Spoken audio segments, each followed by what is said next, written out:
اچھا، پھر ایک سوال یہ بھی تھا کہ کتنے ہی ہم مدرسہ اٹینڈ کر رہے ہیں، کتنے عرصے سے نمازوں کے سلسلے میں اس کی فضیلتیں سن رہے ہیں، لیکن ابھی تک نماز میں ایک اس طرح کی ایک سستی آتی ہے کہ جس طریقے سے یعنی کوئی بھی رغبت ایسی نہیں ہوتی کہ جس طرح ایک شوق ایک ہوتا ہے کہ کس طرح ہم نماز پڑھنے جا رہے ہیں، دل کے اندر ایک ولولہ پیدا ہو رہا ہے، دوڑ کے نماز کی طرف جا رہے ہیں، نماز کا انتظار کر رہے ہیں، یہ کیفیت ابھی تک پیدا نہیں ہوئی. تو نماز میں جو سستی ہے اس کا کیا کیا جائے؟ تو دیکھیے اس کے لیے بھی یہ سوال آیت اللہ بہجت سے بھی پوچھا گیا تھا.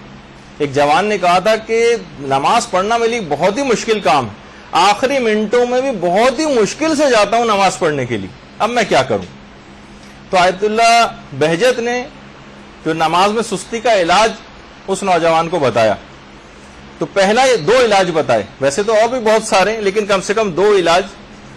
ایک تو فرمایا انہوں نے کہ قلل من شرب الماء، پانی کم سے کم پیا کرو. یہ بہت سے آ رہے افراد کو ہو سکتا ہے کہ آج کل کیونکہ میڈیکل سائنس آپ کو پتہ ہے کہ وہ بہت زیادہ ہم لوگ اسی کو زیادہ اوتھینٹک اور حجت سمجھتے ہیں، اگرچہ بہت سی روایات میں بھی زیادہ پانی پینے کی ممانعت ہے، لیکن یہ کہ بہرحال لوگ کہتے ہیں کہ بھئی اب زیادہ سے زیادہ پانی پینا چاہیے اور روزانہ اتنے گلاس تو ضروری پانی پینا چاہیے. ہو سکتا ہے کچھ عرصے کے لیے جتنی سائنس نے اپنے اندر تیزی کے ساتھ نظریات تبدیل کیے ہیں اور کسی بھی علم نے شاید اتنی تیزی سے تبدیل نہیں کی. تو بہرحال قلل من شرب الماء یعنی پانی کو کم سے کم پیو. بہت زیادہ پانی پینے سے بھی جو ہے وہ نماز میں سستی پیدا ہوتی ہے، کوئی نہ کوئی کنیکشن ہوگا کہ جس کی وجہ سے انہوں نے اس کو ذکر کیا ہے. دوسری چیز آیت اللہ بہجت نے اور فرمائی کہ قرآن کی ایک آیت ہے، بلکہ سورہ انعام کی آیت نمبر 133، وَرَبُّكَ الْغَنِيُّ ذُو الرَّحْمَةِ. یہ قرآن کی ایک آیت ہے کہ اس آیت کو زیادہ سے زیادہ پڑھا جائے تو نماز میں سستی اور کاہلی اور ایک جو بے اعتنائی سی پیدا ہوتی ہے وہ دور ہو جائے گی.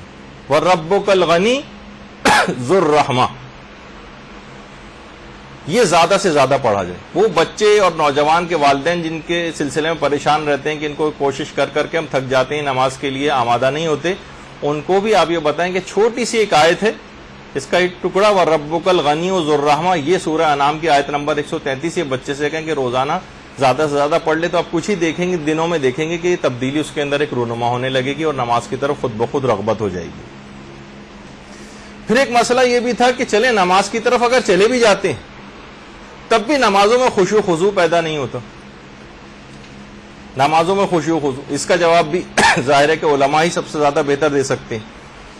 تو آیت اللہ بہجت نے اس کے بھی نمازوں میں خشوع و خضوع کے لیے کیا کریں. ویسے جو بہت پرانا گروپ یہاں پہ بیٹھا ہوا ہے، نماز میں خشوع و خضوع کے 35-40 طریقوں کے اوپر ہماری کلاس ہو چکی ہے. بہت اگرچہ اس کو 7-8 سال ہو گئے کلاس کو، لیکن یہ کہ انشاءاللہ آپ لوگوں کے لیے ذرا نئے انداز سے دوبارہ وہ کلاس لینی ہوگی تاکہ سب کے لیے پھر فائدہ مند اور کارآمد ہو جائے. اس میں پریکٹیکل طریقے ہم ذکر کریں گے کہ نمازوں میں ہم خشوع و خضوع کیسے پیدا کریں. آیت اللہ بہجت کے صرف 2 طریقے آج انہوں نے فرمایا. ایک تو امام زمانہ علیہ السلام سے توسل حقیقی پیدا کریں، اللہم صلی علی محمد وعلی محمد.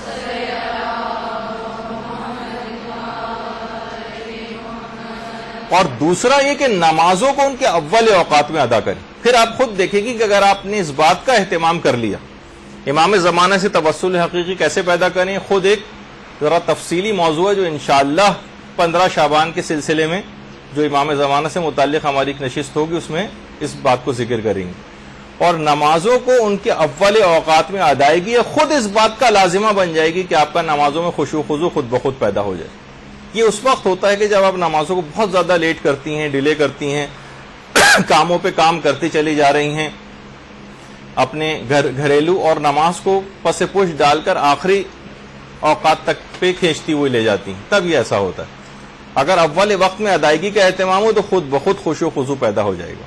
برحمتك يا أرحم الراحمين وصلى الله على محمد وآله الطاهرين.